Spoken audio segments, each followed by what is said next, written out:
بسم اللہ الرحمن الرحیم۔ السلام علیکم ورحمۃ اللہ وبرکاتہ۔ حضرت نوح علیہ السلام طوفان کے موقع پر جب کشتی میں سوار تھے تو وہاں ان کے سامنے اچانک شیطان آ گیا۔ حضرت نوح علیہ السلام نے فرمایا کہ بدبخت، تو یہاں پر بھی پہنچ گیا ہے۔ اب میں تمہیں نہیں چھوڑوں گا جب تک میں تیرا راز معلوم نہیں کر لوں کہ تو لوگوں کو آخر گمراہ کیسے کرتا ہے اور کس وجہ سے کرتا ہے، کس راستے سے کرتا ہے، تب تک میں تمہیں نہیں چھوڑوں گا۔ تو شیطان کہنے لگا کہ 5 باتوں کی وجہ سے میں لوگوں کو گمراہ کرتا ہوں، لیکن ان 5 باتوں میں سے میں صرف 3 باتیں بتاؤں گا اور 2 نہیں بتاؤں گا۔ حضرت نوح علیہ السلام کو اللہ کی طرف سے وحی آئی۔ کیا وحی آئی؟ وحی یہ آئی کہ اس مردود سے کہو کہ ہمیں 3 کی ضرورت نہیں ہے، ہمیں وہی 2 باتیں بتاؤ جس کی وجہ سے تو لوگوں کو گمراہ کرتا ہے۔ حضرت نوح علیہ السلام نے کہا کہ مجھے ان 3 باتوں کی ضرورت نہیں ہے، مجھے وہ 2 باتیں بتا دو جس کی وجہ سے تو لوگوں کو گمراہ کرتا ہے۔ اب شیطان مجبور ہو گیا اور کہنے لگا وہ 2 باتیں جس کی وجہ سے میں لوگوں کو گمراہ کرتا ہوں، میں آپ کو نہیں بتانا چاہتا تھا، لیکن جب آپ نے پوچھا ہے اب سن لیجئے۔ ایک ہے حسد اور ایک ہے حرص۔ ان دونوں باتوں کی وجہ سے میں لوگوں کو گمراہ کرتا ہوں۔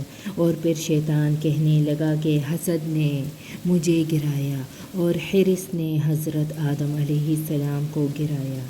کیسے گرایا؟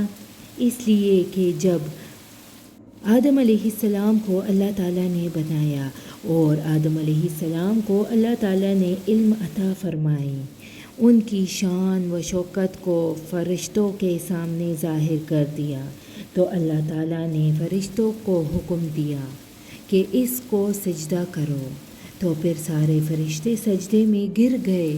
ابلیس کو تکبر نے روکا۔ تکبر کے بعد شیطان کے اندر حسد پیدا ہوا۔ حسد اس لیے پیدا ہوا کہ ان کی وجہ سے اللہ تعالیٰ کی نگاہ میں گر گیا ہوں، اب کسی نہ کسی طرح آدم علیہ السلام کو بھی گراؤں گا۔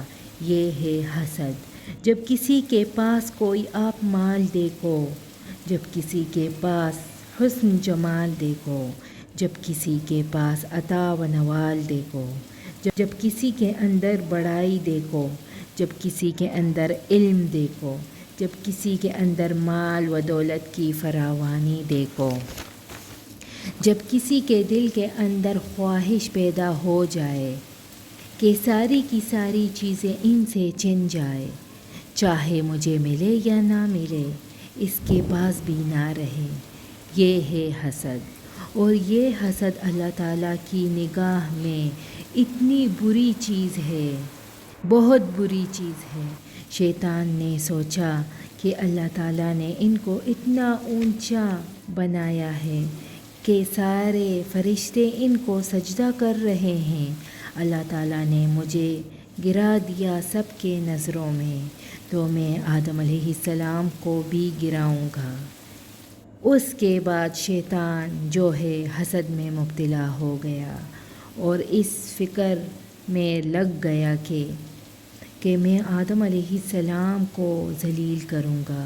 یہ ہے حسد، جس کی وجہ سے شیطان گمراہ ہو گیا اور آدم علیہ السلام کو اللہ تعالیٰ نے جس درخت سے منع کیا تھا کہ اس درخت سے آپ نے نہیں چکھنا، تو آدم علیہ السلام نے جا کر اسی سے کھایا تھا۔ اور کیوں کھایا تھا؟ اس لیے کہ شیطان نے قسم کھا کر اس سے کہا تھا کہ میں اللہ کی قسم دیتا ہوں کہ اس درخت سے کھاؤ، بہت بڑا فائدہ ہوگا تمہیں، اور وہ فائدہ یہ ہے کہ تم کبھی بھی نہیں مرو گے، ہمیشہ زندہ رہو گے۔ تو انہوں نے کہا بہت اچھی بات ہے یہ۔ آدم علیہ السلام نے وہ کھا لیا، تو آدم علیہ السلام نے حرص میں آ کر وہ کھا لیا۔ اس لیے شیطان نے کہا کہ حسد نے مجھے مارا اور حرص نے حضرت آدم علیہ السلام کو گرایا۔